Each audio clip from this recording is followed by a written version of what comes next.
here on London's sunny South Bank. Over that way, Houses of Parliament, Big Ben, government.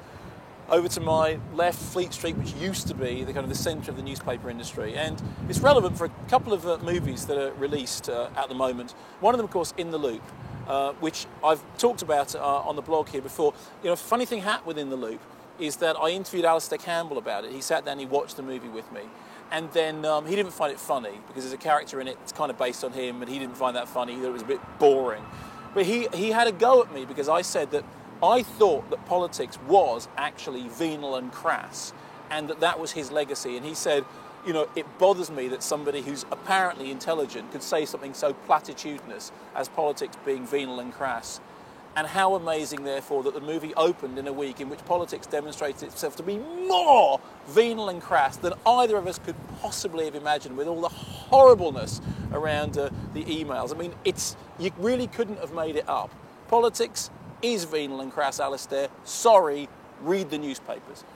Now, In the Loop, obviously, is a spin-off from the TV show, The Thick of It. And this week in cinemas, we also have State of Play, which is adapted from a very, very successful TV series.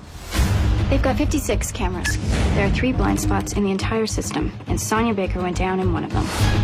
Come on, Cal, leave that alone. Close your eyes. Just checking out your cell phone. Did we just break the law?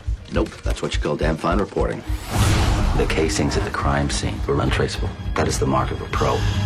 A while ago, I was asked by The Observer to reconsider my general feeling that television was inferior to cinema. We'd had a rubbish summer of movies with sequels and spin-offs, and it was all pretty tacky.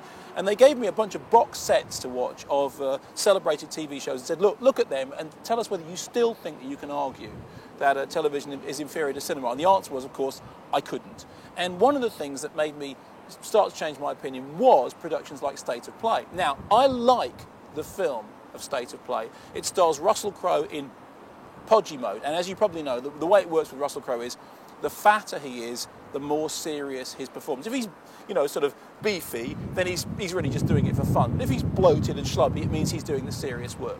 And in the film adaptation, we have Russell Crowe and Ben Affleck replacing John Simm and David Morrissey. A very, very hard act to replace because, frankly, John Simm and David Morrissey, in my book, can do very little wrong, although most of the great stuff they've done has been on television. And I was watching the film, being impressed by it, and wondering, how did it measure up against the TV show? And there are things about the film which are an improvement on the TV show. There are also things that it loses. Necessarily, the length, the detail of the episodic TV structure. There is something about TV that's very Dickensian.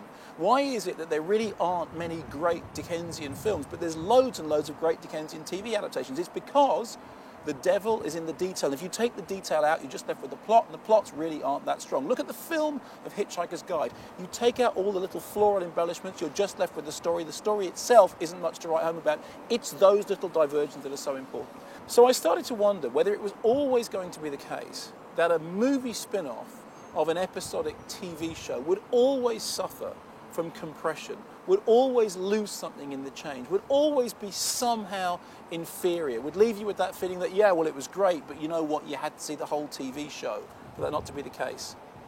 And I thought of an exception. You see, for me, Twin Peaks Fire Walk With Me was better than the TV show. Now, I know it wasn't an adaptation of the TV show, it was a prequel to the TV show. But Fire Walk With Me was one of the greatest horror movies of the decade. The TV show was wonderful and extraordinary and groundbreaking, but also desperately uneven and quite often completely up itself. Fire Walk With Me is an absolute masterpiece of a movie, and crucially, Fire Walk With Me starts with an image of a TV screen being smashed. Television certainly has the edge when it comes to the length and the detail of episodic drama. But Fire Walk With Me is scarier and nastier and darker and bleaker than anything I've ever seen on TV. Even The Wire.